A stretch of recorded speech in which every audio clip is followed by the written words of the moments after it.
Darci's rant, take one. Okay, so admittedly, I'm just traditionally speaking, I'm a blue collar worker, and I'm not a political analyst, and I'm not really a journalist. And up until very recently, I hadn't really been paying attention to the whole doctor dispute with the workers and with the nurses and doctors with Alberta Health. I didn't really even understand how that worked.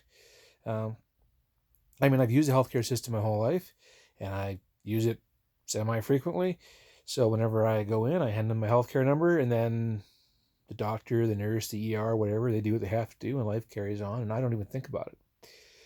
But there's a whole bunch of behind-the-scenes stuff that happens there that I'm completely unaware of, which is fine. That's really the way it should be. But not that long ago, there was a lot of nurses and doctors and stuff protesting. And they were out there shouting, hey, this is not fair, it's not right, things aren't going to work good. And so, again, I'm just an average person on the sidelines. But I was tweeting their responses and backing them up because I just assumed that they all wouldn't be protesting unless there was a really good reason. And there was one gentleman, and this is on Twitter, of course, who was following what I was doing a little bit and was trying to correct me. And he was trying to get me to go and look at the money that was going into this thing and how there was more money going in now than there ever was before. And I'll admit, I didn't look at the budget. I don't know what the budget numbers are. But I do know that all those nurses and doctors wouldn't be protesting for no reason. That doesn't make sense. And so life carries on. We have a pandemic, and all of a sudden, clinics are shutting down. ER services are shutting down. The doctors can't afford their insurance.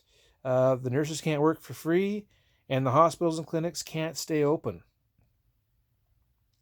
This is in spite of Trudeau giving a whole bunch of extra money to the province, specifically for healthcare.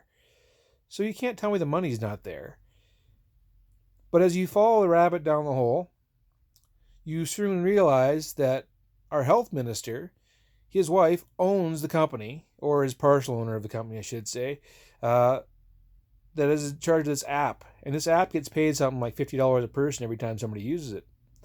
Now, I don't know if that's good or bad. I don't know what the doctors get paid every time I go and use their services. I have no idea. But my understanding is they get paid less than that. And by the way, if this app connected me to my doctor, that would be wonderful. Then I don't have to leave the house. I can talk to her over the internet, and we can determine what I need, and life carries on, and she gets paid, and that would be marvelous. But that's not what this does. This app undermines my doctor, undermines the clinics, undermines the healthcare system completely.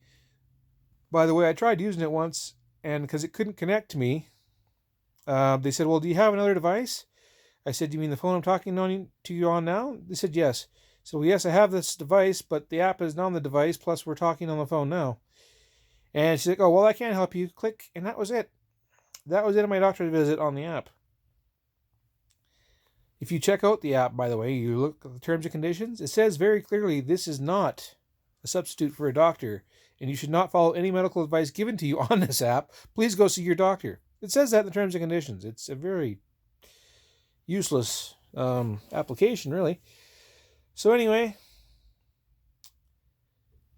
let's fast forward to today, where we're at, and we see Shando come on TV and say, I didn't know the rural doctors needed all these different help. Nobody ever told me that before. Now, he's been the health minister for a year, and he didn't know what the doctors needed?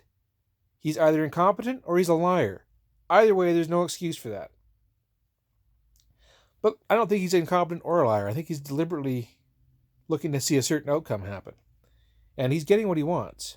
He's getting the reduction in services. He's getting the doctors to quit. He wants to replace it with a different sort of system that's privatized where he's going to make money off of it. That's really what he wants to do. But that's just based on the evidence that I've seen.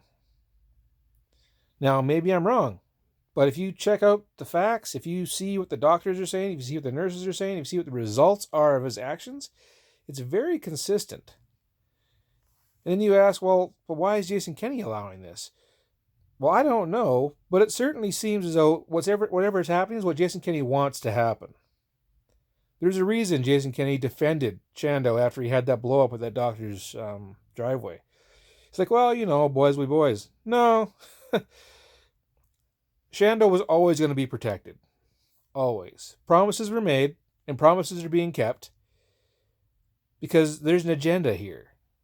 I don't know what it is, but it doesn't seem to be in favor of everyday Albertans. And that really is frustrating.